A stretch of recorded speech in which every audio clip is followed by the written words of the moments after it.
3 de agosto de 1492. 3 barcos, 90 hombres y un sueño imposible. Esta es la historia de cómo un puñado de visionarios desafió toda probabilidad, cruzó océanos imposibles y llevó algo más valioso que el oro a un mundo desconocido. Esta es una historia de fe frente a la burla, de providencia en medio del desastre y de un tiempo divino que dio forma a una nación. Pero antes de estos 3 barcos, hubo un naufragio. Frente a la costa de Portugal, en 1476, un joven marinero llamado Cristóbal Colón se aferraba a los restos de su embarcación mientras el barco se hundía bajo él. El frío Atlántico intentó reclamarlo, pero alguien tenía otros planes. Contra toda probabilidad, Colón llegó a la costa, apenas con vida, pero con vida. Más tarde diría que no fue un accidente, fue preservación, con un propósito. Pasaron los años. El joven sobreviviente se convirtió en estudioso.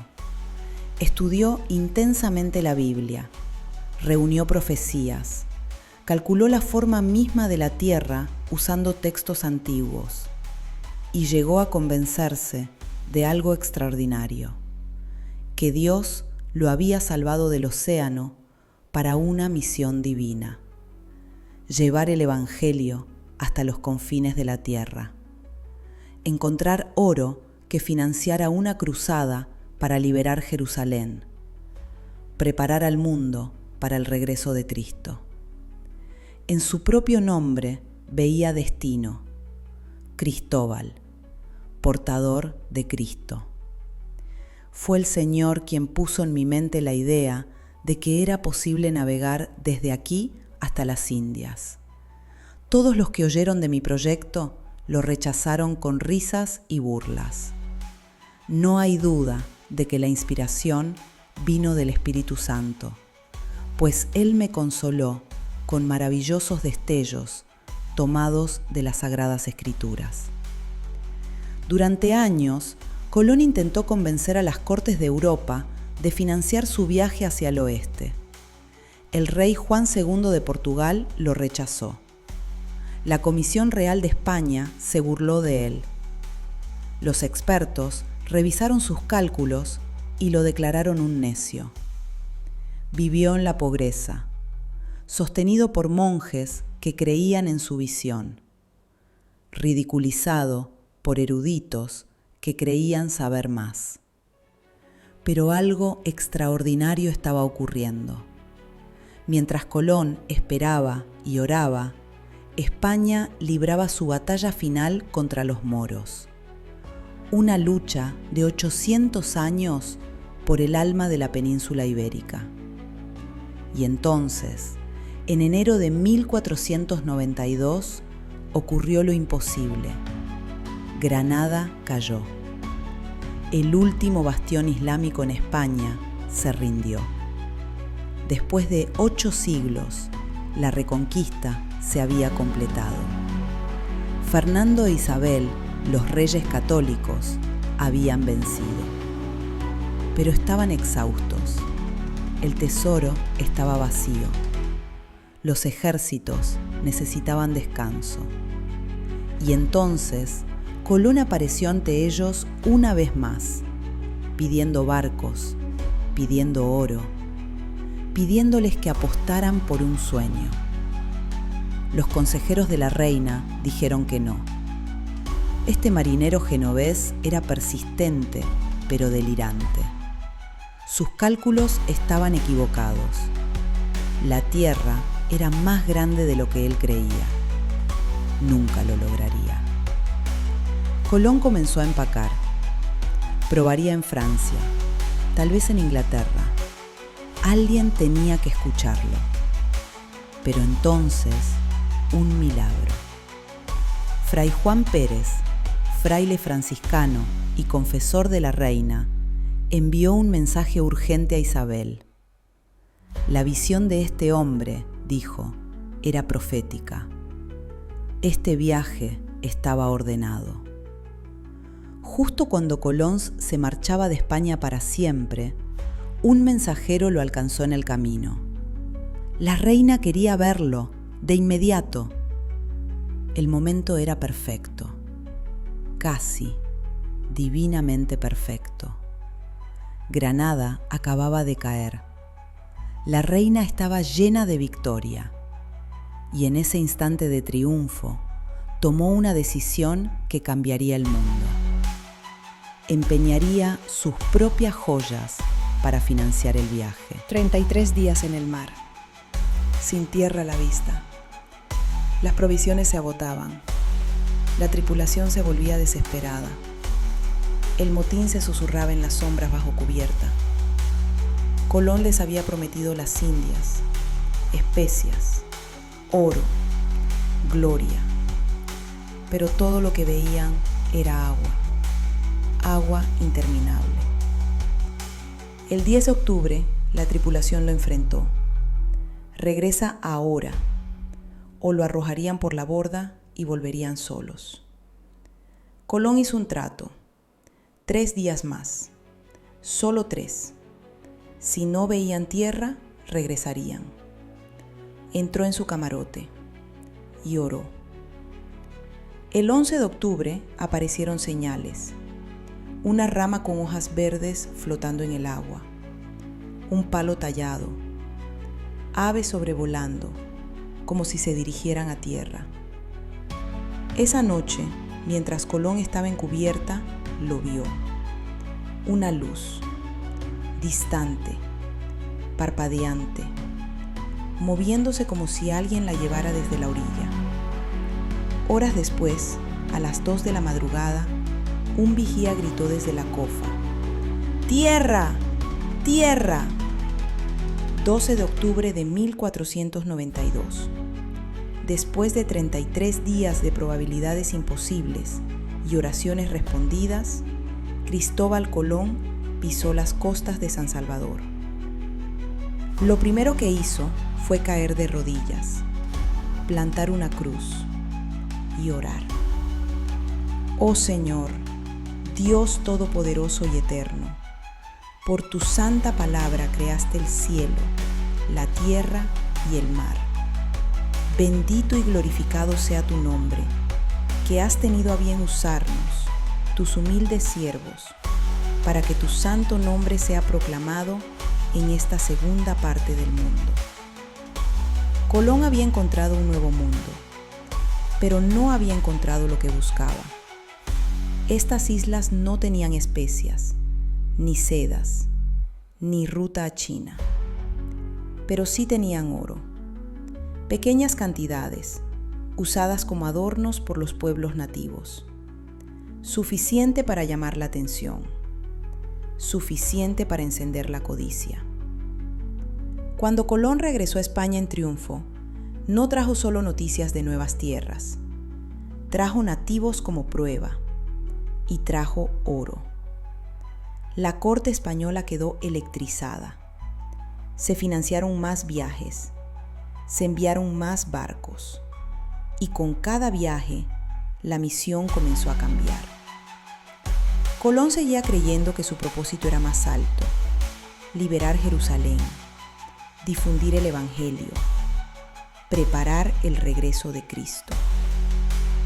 Espero en Dios que cuando regrese aquí desde Castilla encontraré un barril de oro y que habrán descubierto la mina de oro y las especias en tal abundancia que en 3 años los soberanos emprenderán la reconquista de la Tierra Santa. Pero otros llegaron con sueños distintos, conquistadores, aventureros, hombres que veían el oro como un fin, no como un medio. La sed de oro corrompería la misión, traería sufrimiento a los pueblos nativos, esclavitud, explotación, violencia. Colón vería su sueño torcido. Sus últimos viajes estarían marcados por traición, prisión y desilusión. Moriría en 1506, en gran parte olvidado, creyendo que había fracasado. Pero los propósitos de Dios no siempre son claros en el momento. Lo que parecía fracaso era en realidad la apertura de una puerta por la que pasaría algo mucho más valioso que el oro, porque 128 años después, otro grupo cruzaría ese mismo océano, no buscando oro, no buscando gloria, buscando solo una cosa: libertad para adorar a Dios. Inglaterra, principios del siglo XVII. La Iglesia de Inglaterra controlaba toda la vida religiosa. Adorar fuera de su autoridad era ilegal. Separarse de ella era traición. Pero un pequeño grupo de creyentes en Scrooby no podía, en conciencia, someterse. Creían que la Iglesia se había apartado de las Escrituras, que los verdaderos creyentes debían reunirse aparte. Se llamaban a sí mismos separatistas. Las autoridades los llamaban criminales. Arrestados, multados, encarcelados, perseguidos en su propia tierra por atreverse a leer la Biblia y adorar según su conciencia. Tenían dos opciones: someterse o huir. En 1608 eligieron huir a Holanda, a Leiden, donde los holandeses les concedieron tolerancia religiosa. Durante 12 años vivieron en paz, trabajaron duro, criaron a sus hijos, adoraron libremente. Pero la paz tenía un precio. Sus hijos estaban volviendo holandeses, aprendiendo costumbres holandesas, lengua holandesa, alejándose de su herencia inglesa y de la fe de sus padres. Y la guerra se acercaba. La guerra de los 30 años estaba a punto de envolver Europa. Leiden pronto dejaría de ser un refugio. Una vez más enfrentaron una elección: quedarse y ver disolverse su comunidad, o arriesgarlo todo en un viaje aún más peligroso. América. Sabían que eran peregrinos y no se aferraban a estas cosas, sino que alzaban sus ojos al cielo, su patria más querida, y tranquilizaban sus espíritus. 6 de septiembre de 1620. El Mayflower zarpó de Plymouth, Inglaterra. 102 pasajeros. Solo 35 eran separatistas. El resto eran trabajadores contratados, soldados y familias que buscaban oportunidades económicas. Su destino era Virginia, donde ya existían colonias inglesas, donde había al menos algo de estructura, algo de esperanza de supervivencia. Pero el Atlántico tenía otros planes. Durante 66 días soportaron el infierno sobre el agua. Tormentas violentas azotaron la pequeña nave. Las olas rompían sobre la cubierta. La viga principal del barco se agrietó, amenazando con partir la nave. Las familias se apiñaban bajo cubierta, en la oscuridad, empapadas, congeladas, aterradas.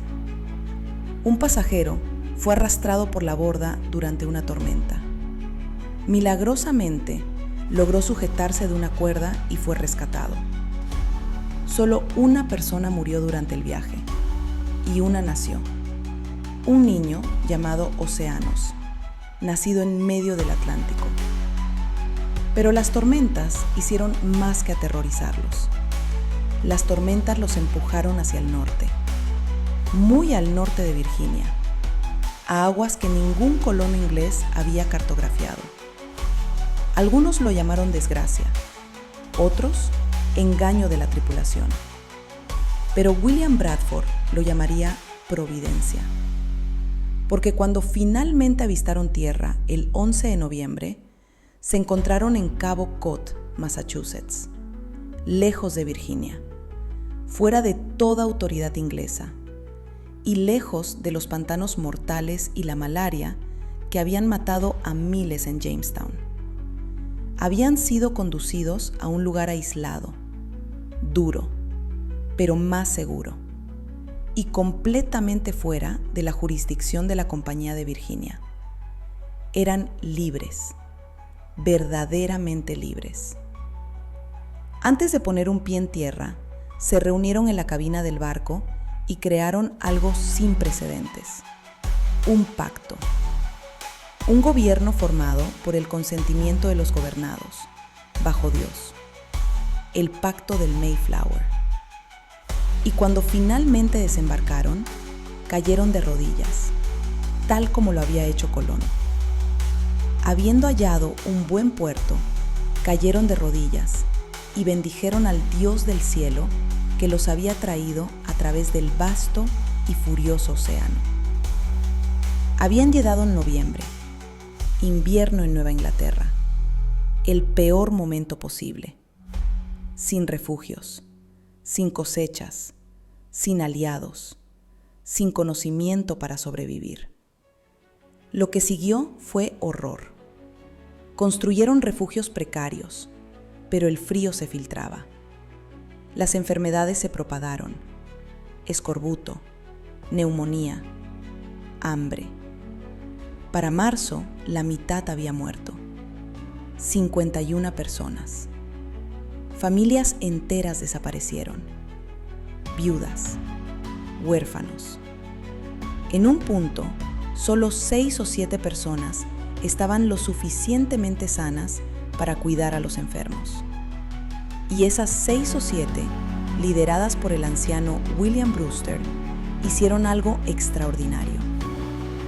Cuidaron a los enfermos, buscaron leña, prepararon alimentos, sin quejarse, sin temer por sus propias vidas. Amaron a su prójimo, incluso hasta la muerte. Y de algún modo, la enfermedad no se propagó más. Pero aquí es donde la historia se vuelve verdaderamente extraordinaria, porque los peregrinos habían desembarcado en un punto específico de toda la costa atlántica, un lugar llamado Patuxet. Y Patuxet estaba vacío.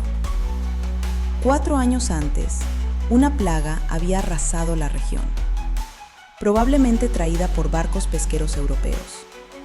Mató al 90% de las tribus costeras. Patuxet, antes una aldea próspera, era ahora un pueblo fantasma. Los campos aún visibles, depósitos de semillas de maíz enterrados en la tierra. Los peregrinos encontraron esas semillas, comieron de ellas, sobrevivieron. Debe notarse como una especial providencia de Dios y una gran misericordia para este pobre pueblo, que aquí encontraron semillas para plantar al año siguiente. De otro modo, habrían muerto de hambre. Sea alabado su santo nombre. Pero la providencia apenas comenzaba. 16 de marzo de 1621. Los peregrinos, débiles y afligidos, trabajaban cerca de su asentamiento cuando una figura emergió del bosque. Un hombre nativo, alto, caminando con confianza hacia ellos. Los peregrinos se paralizaron, alcanzaron sus mosquetes. Cada encuentro previo con nativos había sido tenso, hostil. Y entonces el hombre habló, en inglés. Bienvenidos. Su nombre era Samoset. Había aprendido inglés de pescadores y tenía noticias. Había otro hombre, uno que hablaba inglés aún mejor, alguien que podía ayudarlos. Días después, Samoset regresó, y con él vino Escuanto. La historia de Escuanto parece increíble. Había nacido en Patuxet, el mismo lugar donde ahora vivían los peregrinos. Años antes, había sido secuestrado por exploradores ingleses y llevado a Europa. Aprendió inglés en Londres. Cuando finalmente regresó a su hogar en 1619, encontró a toda su aldea muerta por la plaga. Cada persona, su familia, sus amigos. Era el único sobreviviente. Y ahora, un año después, colonos ingleses habían llegado exactamente a ese lugar. Perdidos, hambrientos, necesitando desesperadamente a alguien que hablara su idioma y conociera la tierra. Squanto les enseñó todo: cómo plantar maíz usando peces como fertilizante, dónde cazar, dónde pescar, cómo sobrevivir a las estaciones. Negoció la paz con Massasoit, jefe de los Wampanoag, un tratado que duraría más de 50 años.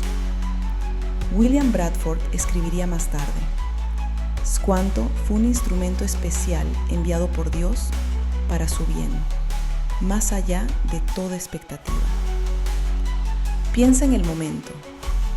Una plaga vacía Patuxet, justo cuando permitiría a los peregrinos asentarse sin conflicto. Squanto aprende inglés en cautiverio. Regresa justo a tiempo. Habla su idioma. Conoce la tierra mejor que nadie. ¿Coincidencia o providencia? Bajo la guía de Squanto, los peregrinos sembraron en primavera y cosecharon abundantemente.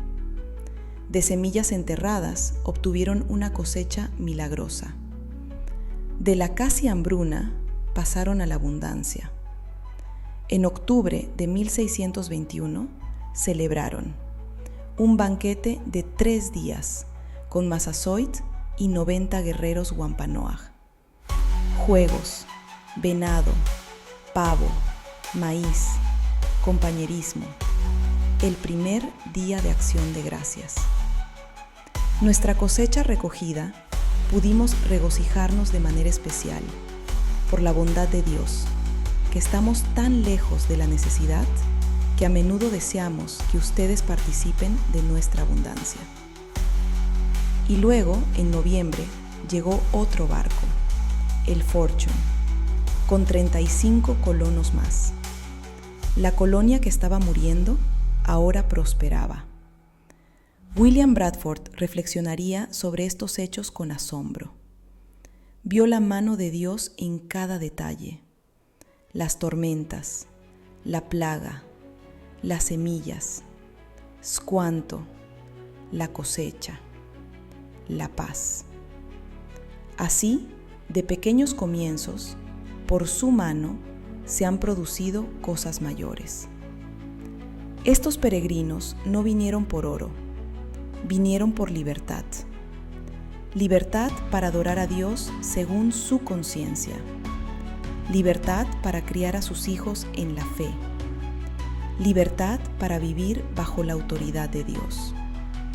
Y al hacerlo, plantaron algo en suelo americano que crecería más allá de toda imaginación. Una comunidad de pacto, autogobernada, unida no por la fuerza, sino por acuerdo mutuo bajo Dios. No sabían que estaban fundando una nación. Solo intentaban sobrevivir, adorar, ser fieles. Pero Dios tenía planes más grandes. Desde Plymouth la luz se extendería. Massachusetts, Connecticut, Rhode Island. Durante el siguiente siglo, cientos de miles cruzarían ese mismo océano. Algunos buscando riqueza, muchos buscando libertad. Llevaron el evangelio a un continente. Fundaron escuelas, iglesias, leyes basadas en principios bíblicos. Y de estos comienzos frágiles surgiría una nación, no perfecta, pero marcada por la providencia. Algunos lo llaman suerte, otros coincidencia. pero quienes lo vivieron lo llamaron por otro nombre: Providencia.